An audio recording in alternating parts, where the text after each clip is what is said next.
Jimmy Akin's Mysterious World is brought to you by the Star Quest Production Network and is made possible by our many generous patrons. If you'd like to support the podcast, please visit sqpn.com/give.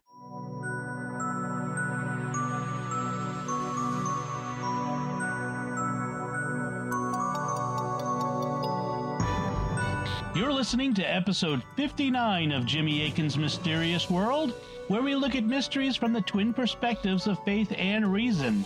In this episode, we're talking about mind control parasites. I'm Dom Bettinelli, and joining me today is Jimmy Akin. Hi, Jimmy. Howdy, Dom. Before we get to today's show, I want to mention a show that you all might be interested in that Jimmy and I do together that's different from Mysterious World. We do it along with Father Corey Stika. It's called The Secrets of Star Trek at sqpn.com/Star Trek. If you're at all interested in Star Trek, classic Trek, modern Trek, the new stuff that's still coming out, all of that, we talk about it all. We talk about one episode at a time, and we have a lot of fun. And if you're at all interested in Star Trek or Trekkie things from a Catholic perspective, give it a listen, sqpn.com/Star Trek.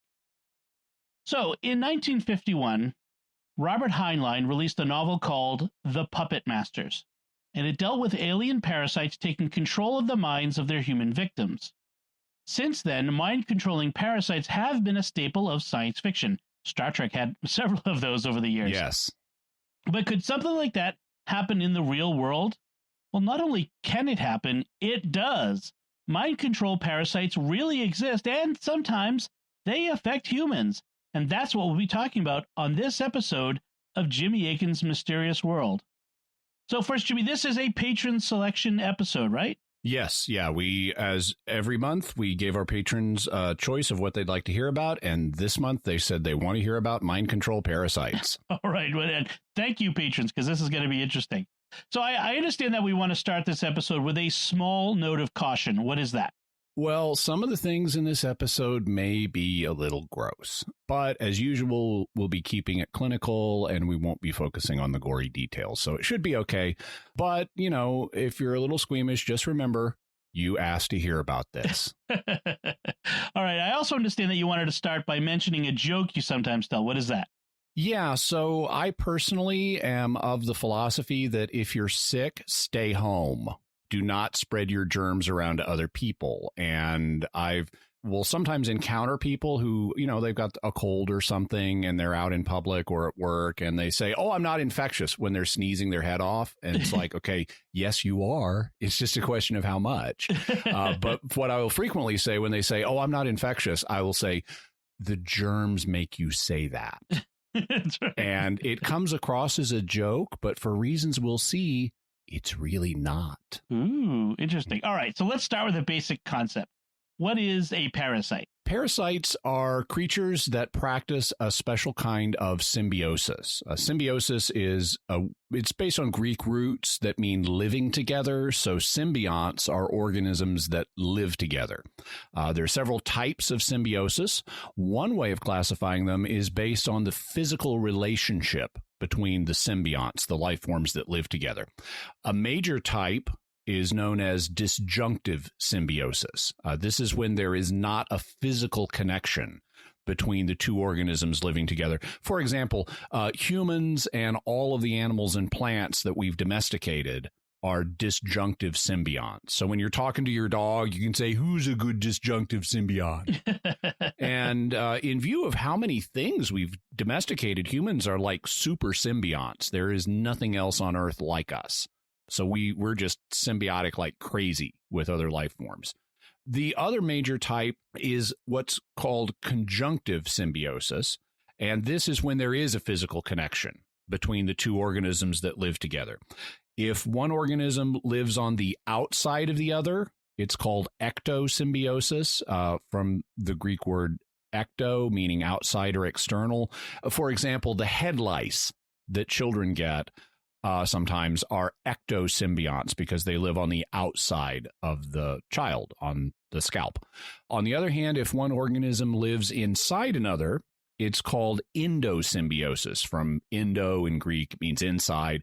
And an example of endosymbionts would be like the bacteria that live in our intestines and help us digest food. Those are endosymbionts for humans. Another way of classifying symbiosis is based on the mutual harm or benefit that the symbionts experience. For example, if both of the symbionts on balance benefit from the relationship, then it's a form of symbiosis called mutualism because they get mutual benefit. Oftentimes, mutualist symbionts are just called symbionts. People leave out the mutualist part. But technically, mutualists are just one type of symbionts. An example would be humans and dogs. Dogs help humans by doing things like helping us hunt, herding our livestock, alerting us to danger, protecting us, and giving us companionship. On the other hand, humans help dogs by giving them food, protecting them, and giving them companionship. So both organisms benefit from this relationship. So when you're talking to your dog, you can say, "Who's a good disjunctive mutualist symbiont?" On the other hand, if one organism, there are other types of symbiosis. If one organism benefits from the relationship and the other isn't really hurt by it, then it's a form of symbiosis called commensalism. Commensal symbionts are often called commensals. For example, the pilot fish that travel with sharks eat the shark's leftovers, so they benefit, but they don't really hurt the shark. So they would be commensal symbionts. Also, the early wolves that evolved into dogs likely started by eating scraps from human refuse heaps. So they benefited from us. They'd hang around our garbage dumps and get some food, but they didn't really hurt us. And eventually, because they got used to hanging around humans, they developed and became dogs and became full-on mutualists. So the difference between mutualist and commensalism is commensalists, they don't harm, but the other side is neither harmed nor helped. Basically, yeah. On balance, neither harm nor help. So one side in this always benefits. Otherwise, they wouldn't be living together. Someone's getting some benefit. It's a question of, does the other party benefit? In which case, it's mutualism. Does the other party not really benefit, but also doesn't really get hurt? In which case, it's commensalism. Or does the other party get hurt? In which case, it's a form of symbiosis called parasitism. Parasite is thus a life form that lives closely with another one and hurts it. Examples include mosquitoes and ticks that suck our blood. They don't help us, and they can transmit disease to us and cause other health problems. There are a lot of types of parasites. They include animals like mosquitoes and vampire bats, plants like mistletoe that, lives on trees, fungi like candida, which can cause a variety of infections in humans, protozoa like the one that causes malaria, bacteria like anthrax, and viruses like the common cold or the rhinovirus. And there are other ways of classifying symbionts, but we'll keep it simple and stick to these. And to be clear, mistletoe is not a parasite on humans, it's on trees. You're right, not on humans, but on trees. It is poisonous. It is poisonous for humans, though. Right. So you may want to kiss under it, but don't eat it. Right. So don't worry about decorating your home with it at Christmas. It's not going to be a parasite on you. Yeah. Okay. In this episode, we're going to be specifically interested in mind-controlling parasites. So how do we define them? Many parasites alter the behavior of their hosts in one way or another, but sometimes that behavior alteration doesn't involve the brain. For example, in the Sudan, there's a parasite called a guinea worm, and it gets inside the muscles of its host's leg, but where it lives, but then it needs to give birth in water. So what it does is when it's ready to give birth, it causes a burning sensation to get the host to dip its leg in water to relieve the burning sensation, and that's when it gives birth. We won't say anything more about that because it's pretty gross. But it is an illustration of how a parasite can directly influence the behavior of the host without affecting the brain directly. Other times, though, the parasite affects the host's brain.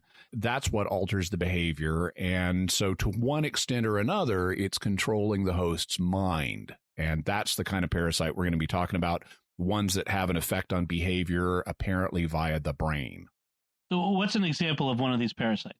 One famous one is called the lancet liver fluke. It's a kind of parasitic flatworm, and fortunately, this one does not affect humans. It starts life in a farm animal like a cow or a sheep that eats grass.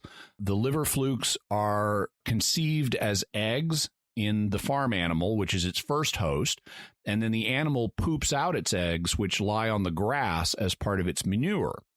Snails then come along and eat the manure. Snails are the second host. The larvae of the liver fluke use the snails as a new host, and then the snail excretes the larva as part of its slime. Then another host comes along, ants.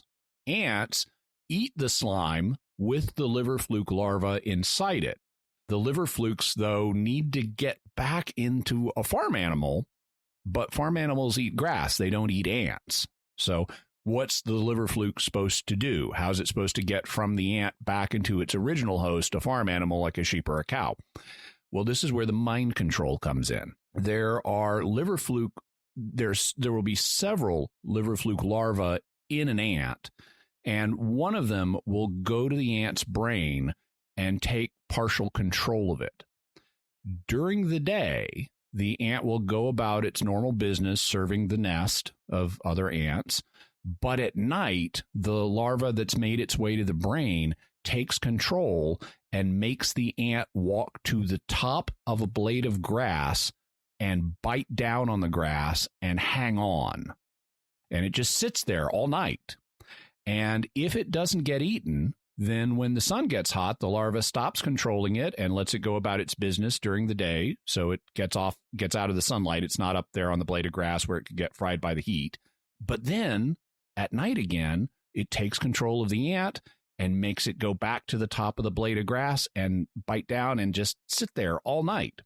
Eventually, typically in the cool early morning hours, a farm animal will then eat the grass along with the ant, and the liver fluke larvae then go to the farm animal's liver where they can mature into adults and lay new eggs, and the cycle starts all over again. So this is kind of like if a human being, went to his day job every day and then at night suddenly went up on the top of a building and stood there all night and then went about his day job during the day again. But at night, he goes right back up to the top of that building and stands there all night. That's like an episode of Doctor Who. Yeah. It also means something. If beef liver weren't already gross, I would not eat it now. Cooking kills the liver flukes. Yes. Also, they don't hurt the cows. It's the ants that get hurt. So do any other worms do similar things as the lancet liver fluke? Some species of horsehair worms do essentially the same things, but with only one host instead of three. These are very thin worms, but they can grow up to about 6 inches long. They start life as eggs in a body of water, usually along the edge, like the edge of a pond. Crickets or grasshoppers then eat the eggs and become their first and only host. The eggs mature into worms inside the cricket or the grasshopper, but they need to get back to the water to complete their life cycle.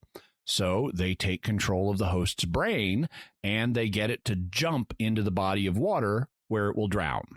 In the case of the crickets, which normally like darkness, they do this by getting the cricket to be attracted to light. So you know how crickets, you hear them in your house at night, but not during the day usually? It's because they're active at night. Well, what happens is under the influence of the worm, the cricket becomes attracted to light so that it leaps towards moonlight reflecting off the body of water. And that's how it gets into the water. The worm then exits the drowning host. If the cricket or grasshopper gets eaten by a frog or a fish, the worm will then exit the frog or the fish either by its mouth, nostrils, or gills. The worms find each other in the water and mate, laying new eggs and completing their life cycle. So what's your favorite example of a parasite that induces a behavior to get its host eaten? That would be Leucochloridium paradoxum, also known as the green-banded brood sac. It's a kind of flatworm that begins life in a bird, which is its first host. The flatworm's eggs come out in the bird's droppings, where they get eaten by snails. Here come those snails again. This time, once in the snails, the larval form of Leucochloridium paradoxum colonizes the snake's eye stalks. The snail's eye stalk. The snails, I'm sorry. Yes, the snail's eye stalks. And for some reason, they especially like the left eye stalk. I'm not sure why. Interesting. They cause the eye stalks to swell up with green bands. That's why they're called the green-banded broodsac. In the presence of light, they also cause the eye stalk to pulsate, which makes it look like a caterpillar that's wiggling. And if you want to see one of these, we're using them in the episode art for this episode. That's a picture of Leucochloridium paradoxum. They also cause the snail to be attracted to light, which causes it to climb up vegetation, exposing itself to the air. Birds then look down and see the eye stalk pulsating and think it's a caterpillar that's wriggling on a leaf. So the bird comes down and pecks at the eye stalk. The larvae then get back into the bird where they complete their life cycle. Note that this, unlike the ant case or the cricket case, this doesn't automatically kill the snail. The snail's eye stalks can regenerate, which only means it can be reinfected again. Man, this is like it's super evil. Yeah, it's going to get more evil. All right. In the cases we've mentioned, it's the larval form of the parasite that does the mind control. Are there cases where the adult form does it? Yes. For example, the jewel wasp, also known as the emerald cockroach wasp. As its name suggests, it's a parasite for cockroaches. We should also note that the cockroaches are quite a bit larger than the wasp, so the wasp cannot manhandle them on their own. They're more powerful physically than the wasp. What happens is when the wasp is ready to lay its eggs, it finds a cockroach and stings it twice. The first sting induces a form of temporary paralysis in the front part of the cockroach, so it can't fight off the wasp. The wasp then stings a specific part of the cockroach's head that kills a specific part of the cockroach's brain. So first it disables the cockroach, then it goes for the brain. After the paralysis of the first sting wears off, the cockroach, now partially brain dead, so it's a zombie now, cleans itself off. This is apparently due to the wasp injecting it, in part, with dopamine, a neurotransmitter that triggers grooming behavior in mice and apparently cockroaches as well. The reason the cockroach grooms itself is apparently to make it a good place for the wasp's eggs. The second sting kills the cockroach's part of the brain involved in decision making, and that makes the cockroach unable to decide things, and so it's easy to lead around, and it just goes willingly. So the wasp also bites off part of the cockroach's antenna and then leads it around by the stub of the antenna like a leash. Even though the roach is much larger, the wasp then leads the roach to her burrow, where it lays its eggs on the roach and buries it alive. And that's to keep the roach's flesh fresh for the baby wasps. The roach then just can't decide anything, so it just sits in the burrow waiting for the larva to hatch and eat it alive. Hence our earlier warning about gross. Yeah. So we've been looking at situations where the mind control involves the host organism being eaten by a predator.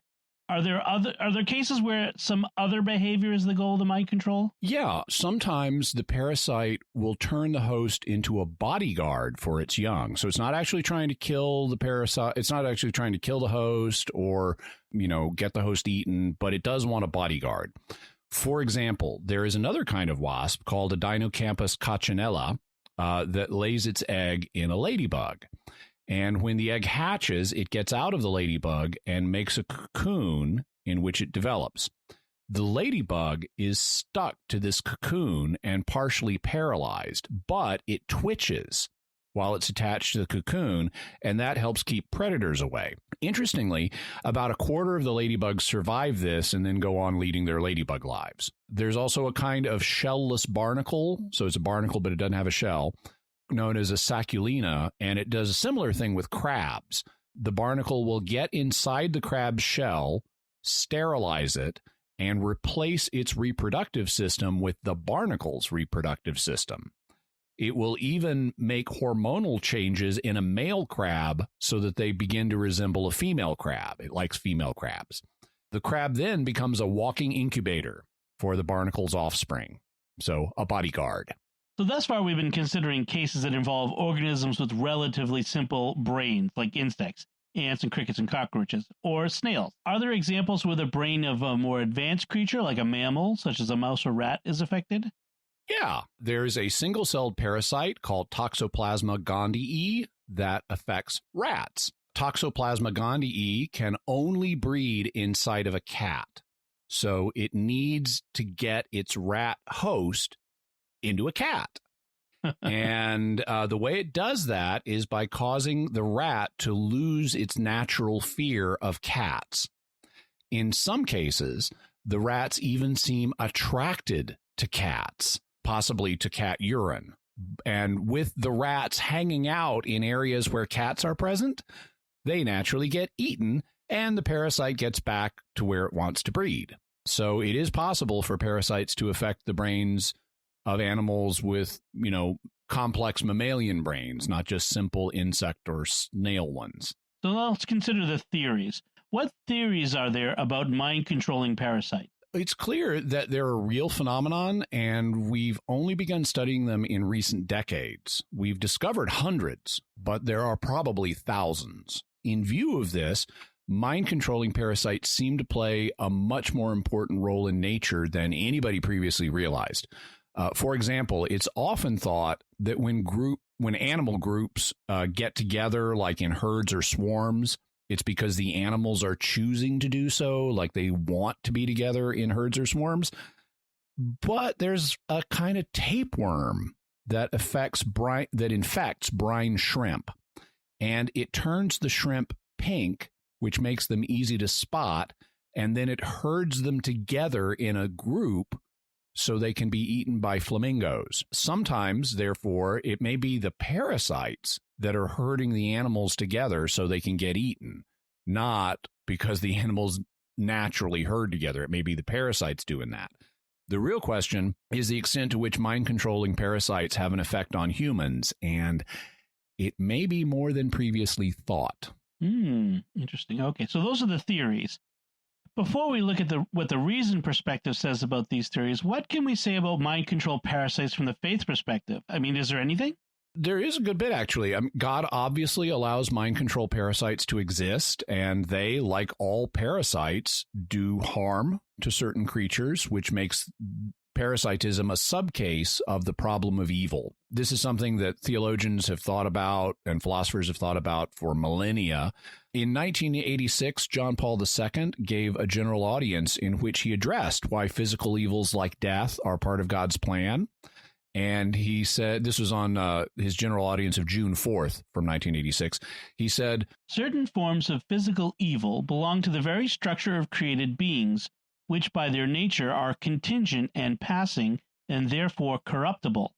Besides, we know that material beings are in a close relationship of interdependence, as expressed by the old saying, the death of one is the life of another.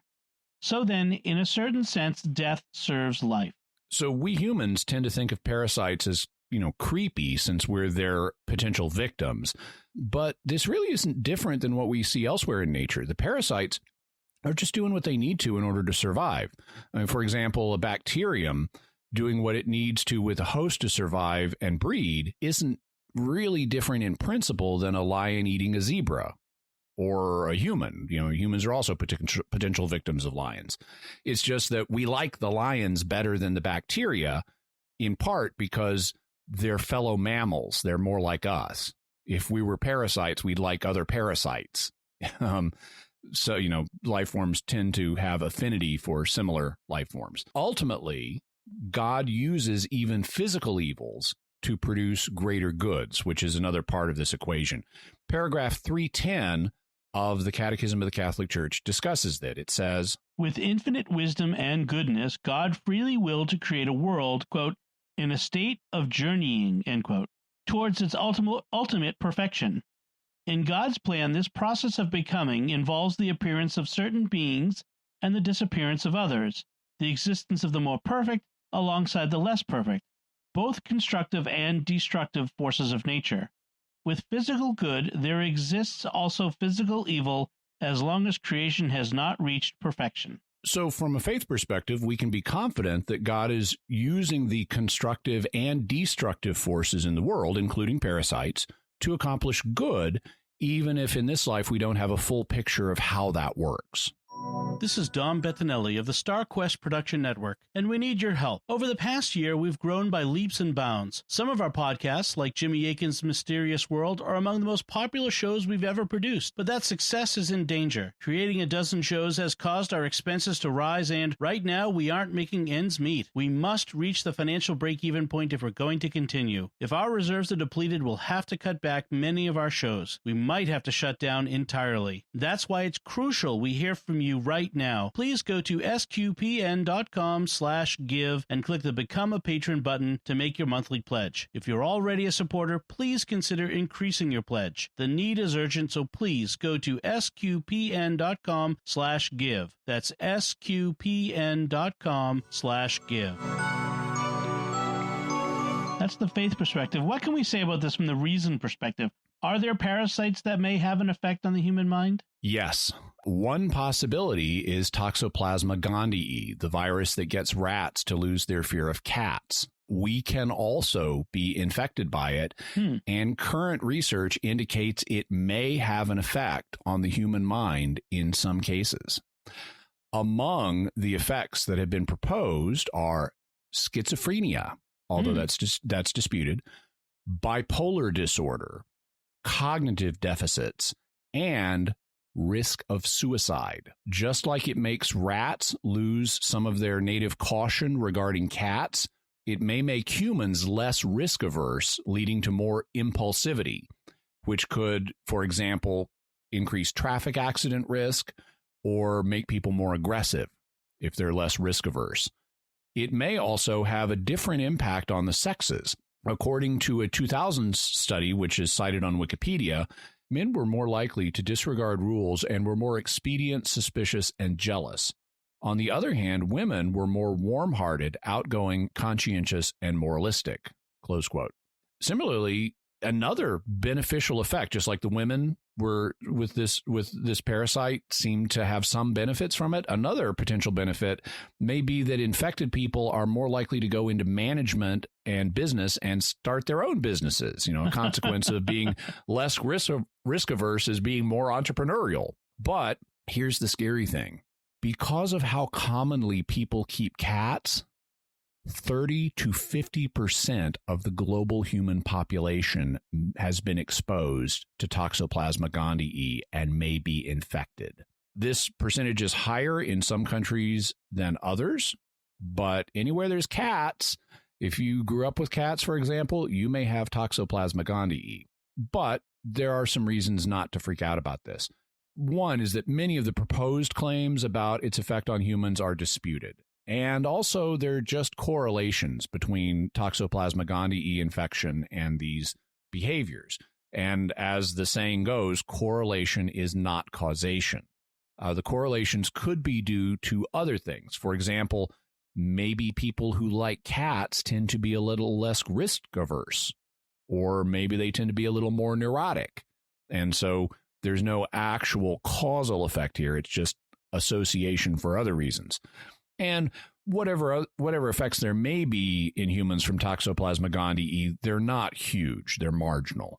It's not like every cat owner is profoundly impacted. If there were big downsides to owning a cat, it would be obvious, and they wouldn't be the super popular pets they are. Of course, there's always the crazy cat lady trope stereotype. There is, but that's probably correlation without causation. Okay. All right. So can you give another example of where a parasite influences human behavior? Yeah, and it's one of the most common, the influenza virus or the flu. You'll remember at the beginning of the episode, I mentioned my joke that the germs make you say that when you say you're not contagious. Well, it's not really a joke, and here's why. In her book, This Is Your Brain on Parasites, which is an outstanding read on this topic. Science reporter Kathleen McAuliffe describes a study involving two scientists in Binghamton, New York. They were named Reber and Moore. They were considering the hypothesis that germs influence human behavior, but they were confronting the fact that it's considered unethical, to like deliberately infect humans in most situations. But they found a way to test the hypothesis anyway. Dom, can you read us what happened? Then Moore got an inspiration. Quote, "Doctors give people the flu all the time," she said. By that she meant they gave them flu vaccines, which contained all the same molecules found in the live virus, except for its dangerous infectious component. Moore hypothesized that the inactivated flu virus in the vaccine would induce the same behavioral changes in its human hosts as its untamed twin did.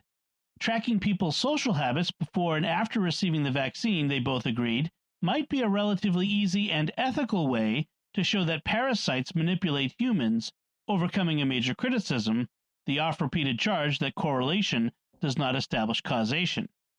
After Moore returned home, the two scientists began exploring in earnest how they might conduct the trial. Delving into the medical literature, they discovered that the flu virus is most transmissible in the 2 to 3 days after a person's exposure to it, but prior to the onset of symptoms. Indeed, viral shedding peaked during that narrow window of time. Put another way, if you go to a party and wake up the next morning with a sore throat and runny nose, don't assume the people you hugged or shook hands with the night before gave you the bug. Quite likely, just the opposite happened. You gave it to them. Once you begin coughing and blowing your nose, you'll probably take to your bed and lie low, providing the pathogen with fewer chances to meet new people. By then, your immune system will have kicked into high gear, squelching the virus's ambition. Putting this all together, Moore and Reber predicted that the germ would prod people to seek out the company of others early in the infection, before it had blown its cover and triggered a counterattack by defense cells. Once they'd formulated a hypothesis, they decided it would be best to conduct a pilot trial to see if the idea had any merit. The researchers tracked the social interactions of 36 people, none of whom knew the purpose of the study, before and after they got flu shots at a health clinic on the Binghamton, New York campus. The change in the subject's behavior was huge, so notable that its magnitude surprised even Reber and Moore. In the first 3 days after vaccination, coinciding with the time when the virus was most contagious, subjects interacted with twice as many people as they had before being inoculated. Quote, "People who had very limited or simple social lives were suddenly deciding that they needed to go out to bars or parties or invite a bunch of people over," reported Reber.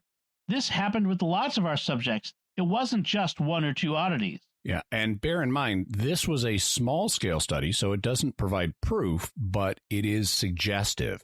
The germs that you've gotten want you to go out and infect other people. That's part of their survival strategy, and it looks like the flu is influencing human behavior to make them more sociable at the very time they're most infectious. All right, so while sometimes people die from the flu, most people recover. Are there any diseases that affect human behavior that are much more serious? One of them may be HIV, human immunodeficiency virus, the virus that causes AIDS. In fact, it was a discussion of HIV's potential effects on human behavior that led Moore and Reber to conduct the study regarding the flu. According to McAuliffe, hearing Moore's studies about parasitic manipulators in nature immediately made Reber think of sexually transmitted diseases in people.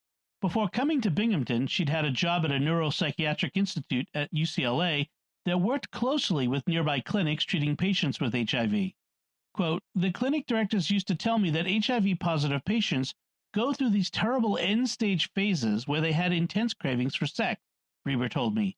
These were anecdotal reports and not well documented, but she'd started to wonder if they might have a basis in fact, because when she attended scientific conferences, other health professionals shared similar stories.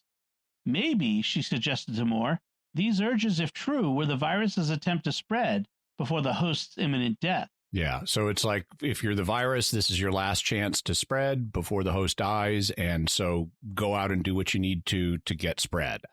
But as they note, this is just anecdotal at this point. And unlike giving people a flu shot, you cannot give people AIDS ethically. Right. So it's harder to verify this one. But the flu parallel suggests that could be what's happening in these cases. I mean, they could be measuring the increase in testosterone or other hormones in people who are already sick and dying from the diseases and that sort of thing. It could be. It also could be that the HIV virus changes the hormones in a way that produces the effect. Right. Or it could be something else. It could be psychology. Right. That's, if you're about to die, and if you're really suffering, you might want to get whatever comfort you can physically before you die. So the influenza and HIV viruses haven't been thoroughly studied for their effects on human behavior. Are there other parasites where the influence is clear? One of them is rabies. This one is undeniable. It unmistakably affects human behavior. It causes inflammation of the brain that itself causes a variety of cognitive symptoms, including anxiety, confusion, paranoia, hallucinations, delirium, and hydrophobia, the fear of water, which is actually the ancient name for rabies, hydrophobia. The good news is that, like all really deadly, really serious infections, rabies tends to be rare, but it unmistakably affects human behavior. Oh no, old Yeller. Yeah. So, trauma as a child. Let's look at the positive side of things. What general defenses do we have against parasites? We've got a really powerful immune system that, helps us protect ourselves against parasites. One of the consequences of this is that, or appears to be, that we have two sexes, male and female. There are two possible ways that life forms can reproduce here on Earth anyway. Those are cloning and sex. And higher life forms tend to use sex. If you're a bacterium, you may use mitosis to clone yourself and just split in two. But higher life forms tend to use sex. The reason isn't entirely clear, but the leading hypothesis is that the two sexes gives us better immune systems. Since we have genes from both of our parents, if a parasite capable of defeating one of our parents' immune systems is around, it's not as likely to defeat ours since half of our genes are different. And so that the fact we combine genes from more than one parent means we're not as vulnerable as one of our parents would be to a particular parasite. This leads to what's known as the Red Queen hypothesis in biology. The name is taken from the Red Queen in Alice Through the Looking Glass. In the children's book, the Red Queen tells Alice that it takes all the running you can do to keep in the same place. You have this paradoxical thing where you're running as fast as you can, but you're not getting anywhere. And according to the Red Queen hypothesis in biology, parasites and their hosts are constantly evolving to best each other. They're both like running in place as fast as they can. But because if you're a human, you're evolving through the generations to get better at defeating parasites, but the parasites are also evolving to get better at defeating your immune system. So having the two sexes helps out with that.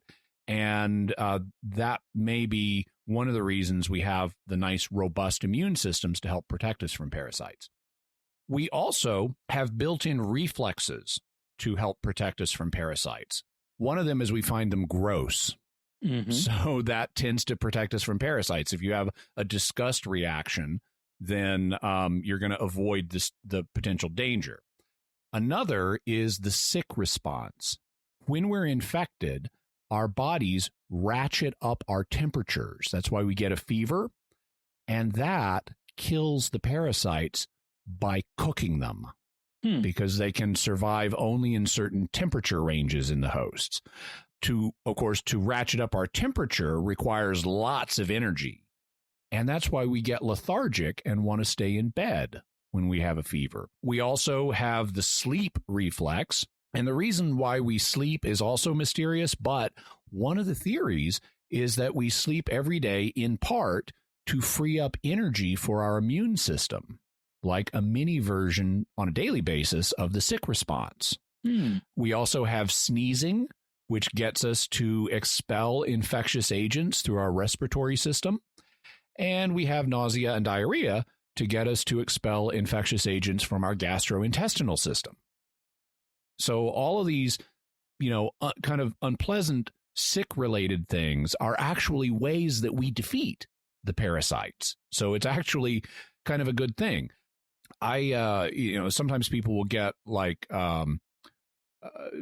pus and stuff. Yeah. Like if you have strep throat, you may have some pus going down the back of your throat. And some years ago, I had strep throat and I could see, the back of my throat had that in the mirror. And I'm going, you little white cells have not died in vain. Thank you. Because that's their function, is to kill the parasite and make me better. We also have physical adaptations to fight parasites. The biggest one is our skin. That's why we have it. It keeps stuff out. We also have stomach acid, which can, if something gets down our gullet, the stomach acid is likely to kill it. In our brains, we have what's known as the blood-brain barrier to keep things from infecting our neural tissue. And we also have the big, powerful brain itself, which makes us smart enough that it lets us avoid many parasites, and it lets us develop medicine to fight them when they aren't avoided. So we've got a bunch of different defenses just in our own body that are part of us, but then we have billions of friendly microorganisms both on and inside our bodies. These are called our personal microbiomes, and they, unlike they're mutualists. They are on our side. They want us to survive because it helps them and helps them survive. And so our mutualist microbiome bacteria helps us also fight parasites. So they're doing their part for our good too. All right, so our defense against parasites in general is good then, but do we have defenses against specifically, and this was very important, specifically mind-controlling parasites? Yeah, the fact that we have large, complex brains makes them harder to control. We're not like ants or crickets or cockroaches or snails. Therefore, whatever influence parasites may have on our brains is going to be lesser. We're not going to be subject to the same dramatic changes in behavior that an ant might be. Also, we're fortunate in that we're apex predators. We're at the top of the food chain. There are no larger predators that are evolved to eat us. We are not prey animals. There may be an occasional human that gets eaten by a lion or something, right? But humans are not natively. We're nobody's natural prey, right? And in fact, since we're carnivores, we have carnivore membership club privileges. Carnivores tend not to eat each other usually because carnivores can fight back. And so carnivores are not evolved to eat each other. They're evolved to eat herbivores. So unlike mice and rats that have cats as their natural predator, we don't have one. And so no parasite would evolve to make humans go present ourselves to some higher natural predator. That's why you don't have the guy who does his day job and then goes and stands on the top of a building at night every night waiting for some higher predator to eat him, because there is no higher predator for humans. Are there any other words of comfort you can give us about mind-controlling parasites? Yeah, like other diseases, the worse a mind-controlling parasite is, the less common it is.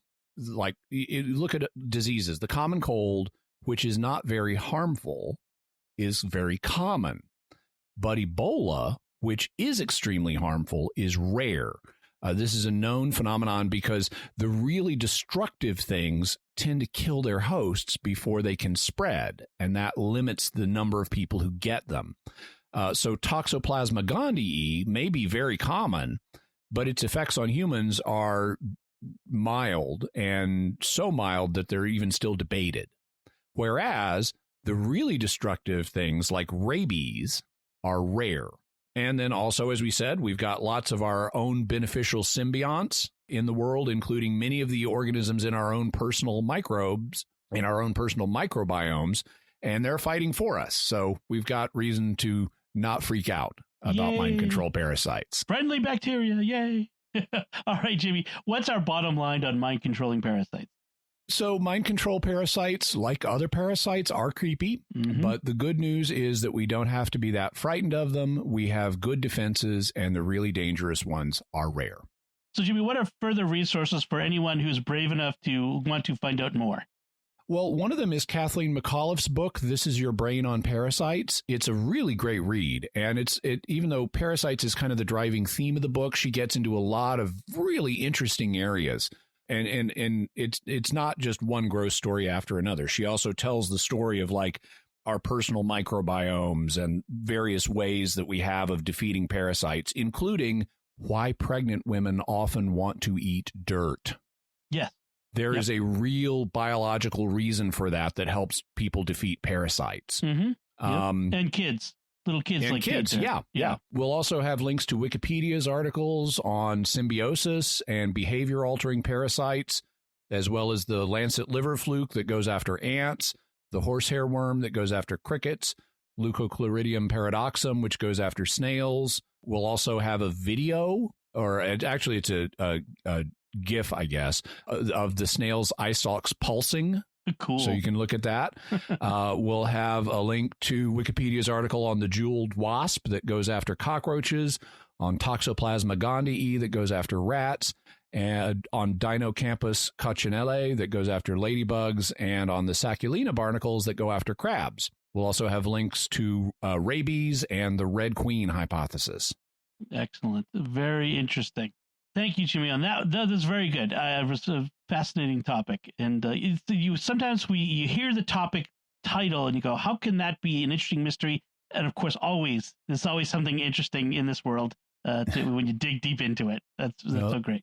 And thank you. I wouldn't propose a topic if I didn't think we could get a good mystery out of it. Yeah. So always, even folks, I have to say that always, when you see a topic listed and you say, I don't know if you should, give it a little listen and see if you get pulled in, because I guarantee you, I hear all the time from people who say, oh, I wasn't sure I'd like that one. It was amazing. So give every episode a chance. That's why I'm just going to say that. All right. So this week we have some mysterious feedback, as we always do, and this time we're talking about our Bohemian Grove episode. And our first feedback comes from Bean Boy on YouTube, who says, feel like you're missing a lot on this subject. You have to know a lot about Freemasonry / Cabal / Illuminati conspiracy to take a look at the Bohemian Grove. Otherwise, it's like checking a heavy plot movie right at the end. You don't get the full picture. Also, the owl is a sign of Freemasons and Luciferians. So, I appreciate that, Bean Boy, and actually I have studied a good bit about Freemasonry and the Illuminati, and we will be doing future episodes on them. It's a matter of discernment and how one reads the evidence. I am very open to the idea that there are sinister conspiracies, but I don't think that when there are sinister conspiracies, if they're a real threat, they don't advertise themselves. And right. Bohemian Grove advertises itself way too much to be an effective sinister conspiracy. So either they're really bad at being a sinister conspiracy, or they're not a sinister conspiracy. They're just a bunch of guys who are engaging in some immature and sometimes illegal behavior, but that doesn't make them evil world dominators. Also on the owl, I mean, it's such a common thing. Yeah, I mean, this is symbol of the goddess Minerva. I mean, owls are common in all kinds of iconography. In company logos and, Hooters it's a part of the Freemasons. The bar, yeah. That sort of thing. All right, so Joey Diker. I was thinking of owls as symbols of wisdom, but yeah, okay, also there is Hooters. Yes, and also I was thinking of all kinds of things use the owl as their logo or in their symbolism. So Joey Diker on YouTube writes, the Lakeside chats sound like TED Talks. Yeah, so if you didn't hear that episode yet, and go back and check it out, at Bohemian Grove in the afternoons, they have these guys who are experts on some field give a chat by a lake, so they're called Lakeside Chats, and they really do sound a lot like TED Talks. Here's something informative to give you a background on this thing. It's a short talk by an expert. It might be the origin of TED Talks, frankly. The inspired. It could be. Yeah. Dave Arcudi on YouTube writes, rich dudes getting drunk. I don't see a threat to freedom. Yeah, I don't see a big one either. This is guys going out in the woods and deliberately making themselves less effective. Yes. Jim on Facebook writes, man, I was hoping for something tantalizing and world dominating. Finding out it is just a glorified frat party is just bummed me out. Yeah, don't worry. There are more effective groups that are up to no good, and we'll talk about them too. Kathy on Facebook writes, interesting, men blowing off steam versus people who can't stand not knowing and not being allowed to attend. And that's really what drives the Bohemian Grove conspiracy theories. It's the fact that people are not allowed to attend unless you're a member of this highly exclusive club. If they let all kinds of people in, people would go, oh, it's Burning Man in the Woods. Big deal. Yeah. Flying Car 100 on YouTube asks, is there much overlap between Bohemian Grove members and Bilderberg group members? Yeah, we also did an episode on Bilderbergers, so if you want to hear that, you can. And there is a significant amount of overlap between the two groups. Like Henry Kissinger is a member of both and goes to both. The difference is partial, though, because most members of Bohemian Grove are American, whereas Bilderberg is a transatlantic alliance that has members from both sides of the pond. Also, most Bohemian Grovers are conservative. They tend to be Republicans. Whereas Bilderberg, by definition, is bipartisan, that wants to draw people from the left and the right so they can talk together. Did we ever talk about in the Bilderberg episode whether it's known for being sort of a party atmosphere?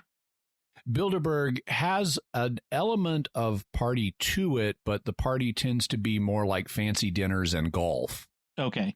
Not drunk rich dudes. Yeah. Okay. Maybe some of them have a little too much wine or too many beers on the golf course, but it's not the same kind of atmosphere as Bohemian Grove. And we have some feedback from listener Jim, some audio feedback. So let's listen to that now. Hi, Jimmy and Dom. My name is Jim. I live in Michigan in the United States, and I just got done listening to the Knights Templar episode, and that episode sparked me to do a couple things. First of all, I just finally became a supporter on Patreon. I thought it was about time. Also, it sparked me to finally do this audio feedback so I could thank you both for a few things. First of all, I want to thank you for your graciousness in how you handle these topics. I go to Protestant church, but just your graciousness in how you handle things allows someone like me to re-explore the Catholic faith. I also want to thank you for the range of topics and the quality of the program that you put out. It keeps getting better and better. And lastly, I want to thank you for that look on my wife's face as I make her listen to this podcast while we're on long drives, as you are talking about things such as aliens, becoming Christian. I love that nerdy stuff. I just want to throw out a challenge. If you like this podcast, please support them, especially with Jimmy's message last week about their financial need. It seems that we who are faithful listeners should support it. And that includes you, Brother Randy, since you got me listening to this. Challenge you. Become a patron. Thanks so much for your podcast, Jimmy and Dom. Look forward to hearing many more episodes. God bless.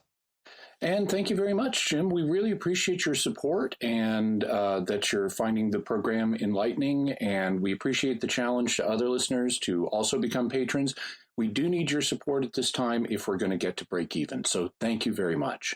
So, Jimmy, what do we have for mysterious headlines this week? Well, I'm sure people have heard about the Storm Area 51 movement. That was never really meant seriously, but it got so popular, the organizers of it now have rechristened it as Alien Stock. They're like Woodstock. It's now the Alien Stock Festival. So you have all these people who are supposed to descend on the tiny town of Rachel, Nevada, which is the nearest one to Area 51, and have a big party.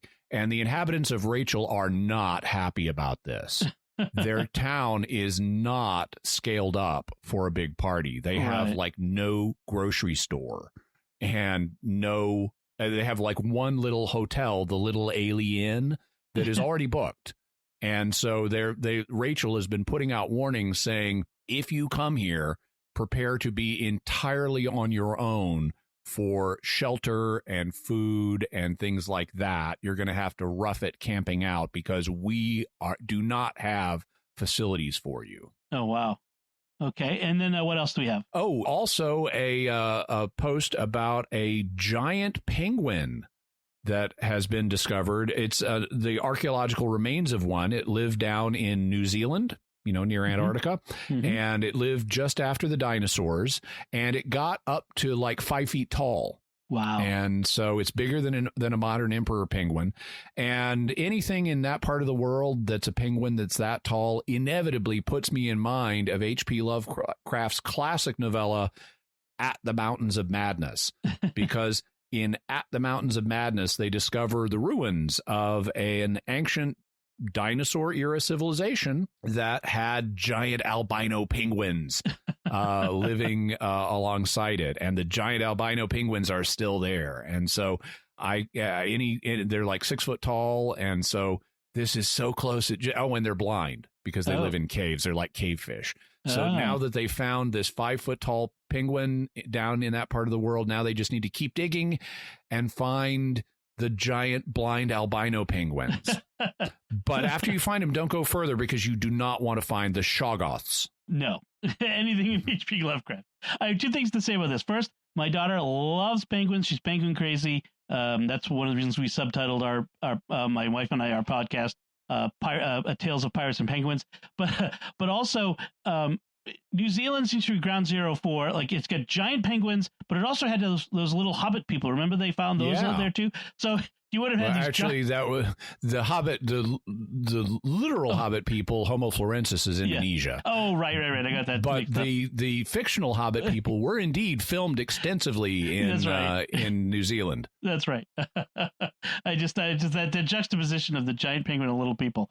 All right. So, Jimmy, in a second, I'm going to ask you what our next episode is about. But first, I want to take a moment to thank our patrons who make this show possible, including Gene R., Tony G., Edward R., Derek M., and Steve H.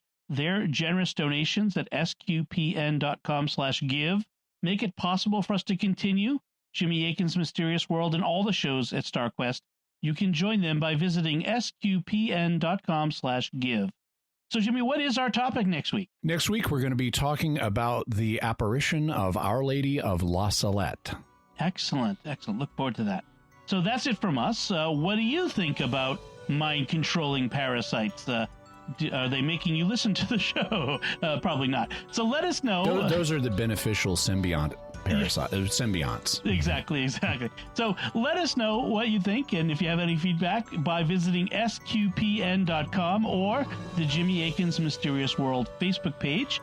And you can also send an email to mysterious@sqpn.com, or you can send a tweet to @mys_world with the hashtag of mysterious feedback, all one word. If you are not subscribed to the show, if you're listening to this on a website or someone sent you a file, be sure to subscribe in Apple Podcasts, Google Play, Stitcher, TuneIn, your favorite podcast app, or on YouTube, the SQPN YouTube channel, where you can hit the bell to get notification. You can find links to Jimmy's resources from our discussion and links to the mysterious headlines on our show notes at sqpn.com/mysterious. Until next time, Jimmy Akin, thank you for exploring with us our mysterious world. Thanks, Dom.